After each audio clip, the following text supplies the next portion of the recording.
Really, really good questions. Let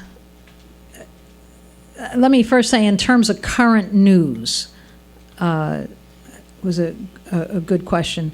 On the role of the NED, National Endowment for Democracy, the gray zone has printed a lot. Max Blumenthal, Dan Cohen, we've linked to that. Freedom Road Socialist Organization printed a long article giving an evaluation of China and defense and support, critical, explaining the movement in Hong Kong. Popular Resistance, which is a website by the Venezuela Embassy protectors, has written and posted some very good articles. And they also posted my article and have posted other folks' articles. But I really will say that Workers' World over decades has, there have been many zigs and zags, always consistently defended China and the revolution as being a fundamental break. And at the same time, it did not mean we supported every policy change. We were strong supporters of revolutionary developments in China when it really, there was an attempt to engage the whole population and to especially raise up the poorest, to be directly struggling, to even in industrial development with the Great Leap Forward and the Build the People's Communes. It's just that China didn't have the capacity to make some of these things succeed because they were blockaded and sanctioned and isolated.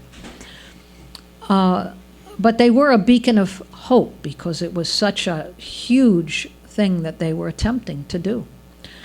And to again and again struggle for equality in a country where the landlords had so ruled that it was so part of the culture to look down on the peasants, and something that's very as deep as racism is absolutely part of the culture here in every way. That disregard for the peasants in China and throughout Asia ran deep. So to lift up, that was a big part of the Cultural Revolution.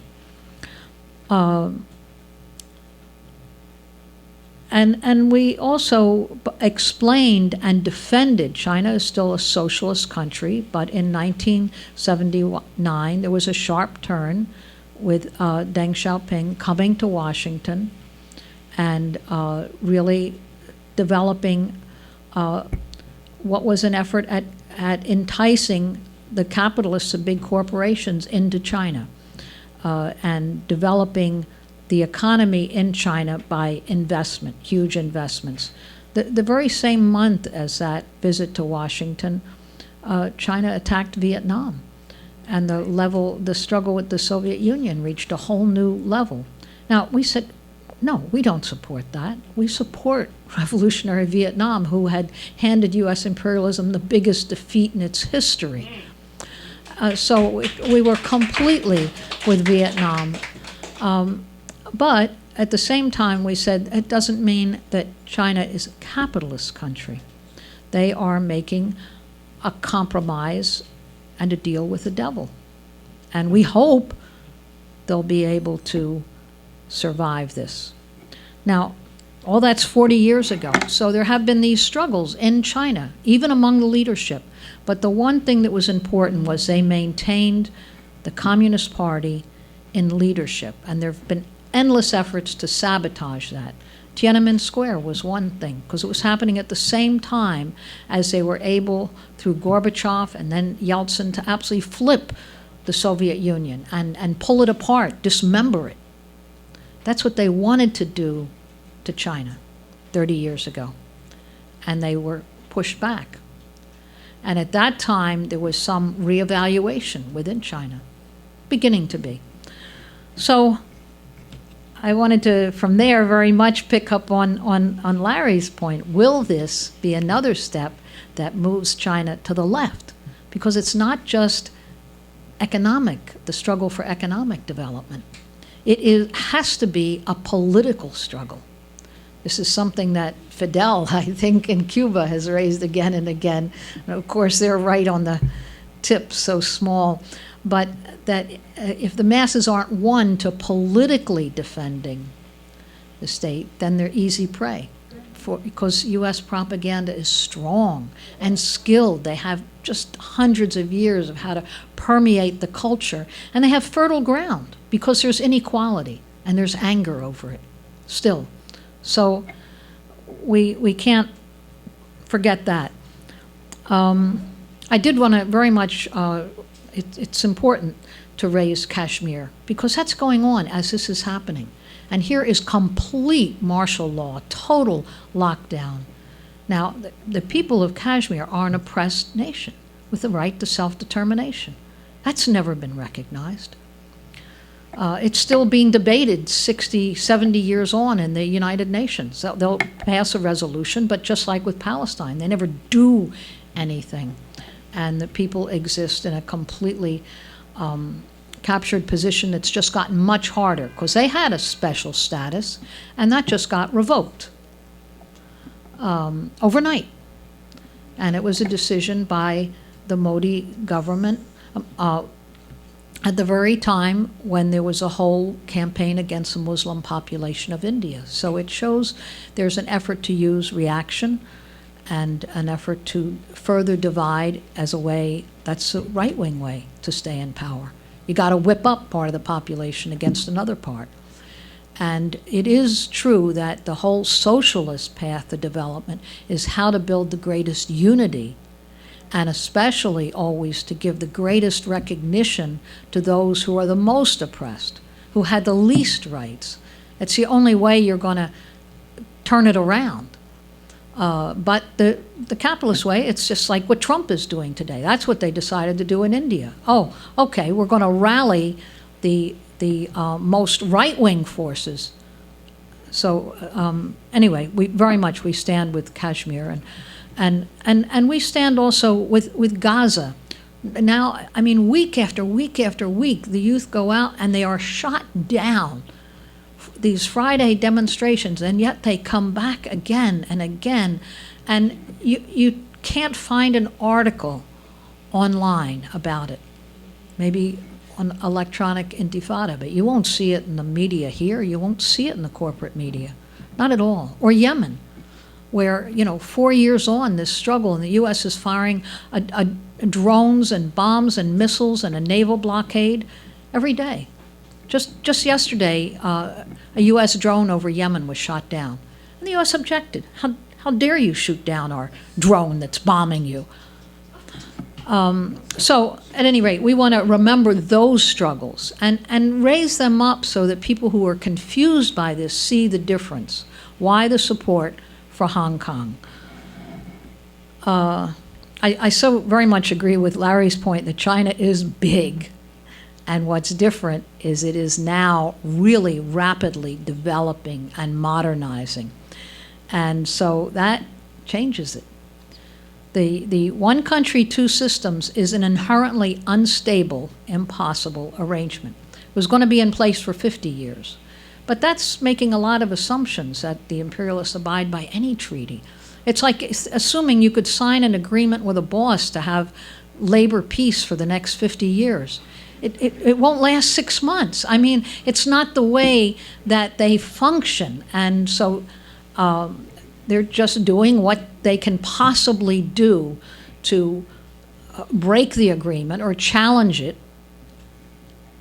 Now, this was an important question on the extradition law, and I was speaking too long. Hopefully I'm not speaking too long now, but so I didn't go into that. But this is really, in foreign affairs, even according to the one country, two systems, China was to have control of foreign affairs. And the question of extradition was actually left until later, but it seemed to be understood that this is part of foreign affairs. China has, because it wasn't actually codified in any way, Hong Kong has become a magnet, not only for corrupt billionaires that are fleeing prosecution from China, but all over Asia. And the case began with a wealthy Taiwanese businessman who murdered his pregnant girlfriend and doesn't deny it. I mean, he doesn't say, like, I want a fair trial. Yeah, I did it. But he's in Hong Kong and he can't be extradited. And Taiwan, who's no friend of China, demanded he be extradited because this created such a stir and an outrage. So it's an open city where embezzlers and anyone sort of running away from prosecution from throughout Asia go.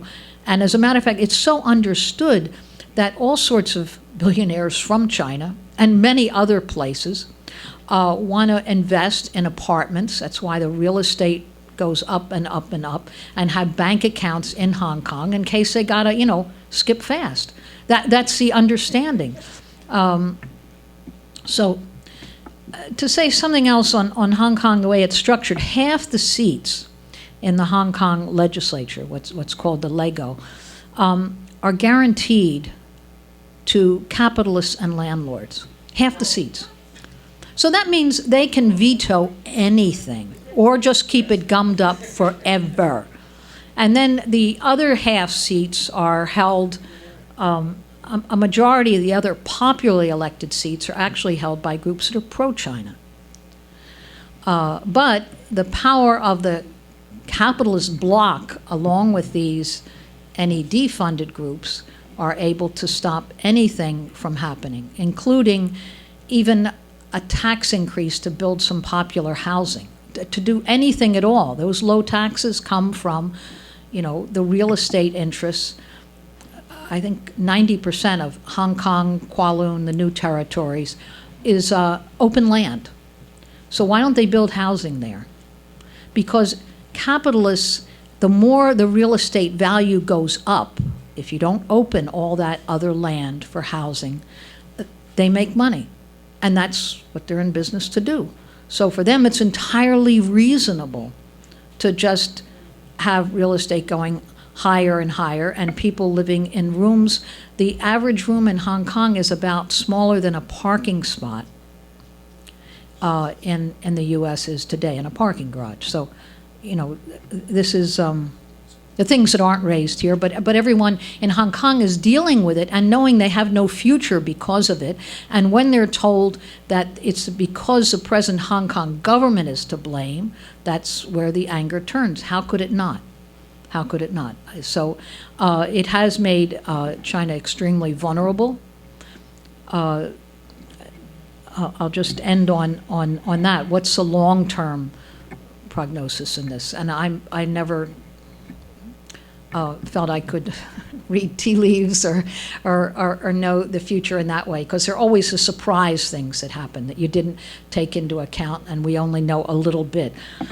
But certainly, always the U.S. and British and the imperialist forces have wanted to use Hong Kong as a wedge into China.